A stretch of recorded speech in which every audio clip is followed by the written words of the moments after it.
originalak izan nahi genuen. Eta horregatik erabaki genuen gure 31. urteurrena ospatzea, 30. atzean utzita. Bagenekien 31 gutxienez ikusteko jaioa ginela, baina ezkenekien urte berean hain gordin sentituko genuenik 11 ikusteko ere jaioak garela. Eta hemen gaude, ezagutu ere egiten ezkenituen hitzak erabiltzen. Dela jitsi, dela hangout, dela classroom, edota urrunak zitzaizkigunak ahoan ditugula. I love PDF, WeTransfer, Google Drive. Eta hemen gaude, etxean ikasleekin bideo deiak egiten, era guztietako grabazioak, e-mail bidezko zuzenketak, gramatika azalpenak WhatsAppez, Classroomaren bidez astea antolatzen, gure blogean argitaratzen. Aizu, eta konturatu gara, hau ere gustatu egiten zaigula. Gauza berriak ikasten ari garela, aurreragoko gure jardunean erabili ahalko ditugunak.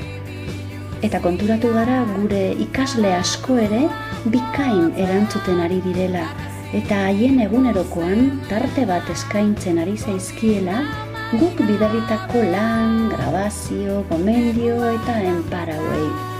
Eta horrek, ze esango dizu egupa, indarra eman digu. Azken batean, gurea euskara irakastea da. Hori gustatzen zaigu eta horretan ari gara.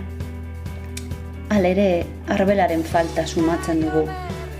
Mintzamen saioetako burrunbaz gogoratzen gara, aurrez aurreko begiradez, jolasez, barrez, noizbeinkako kafetxoez, eta zer esanik ez.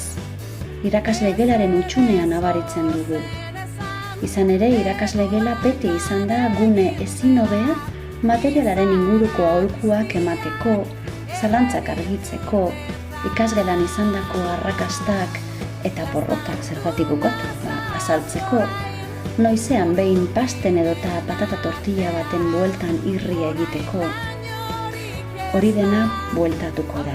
Bai, bueltatuko gara. Bitartean lanean jarraitzen dugu.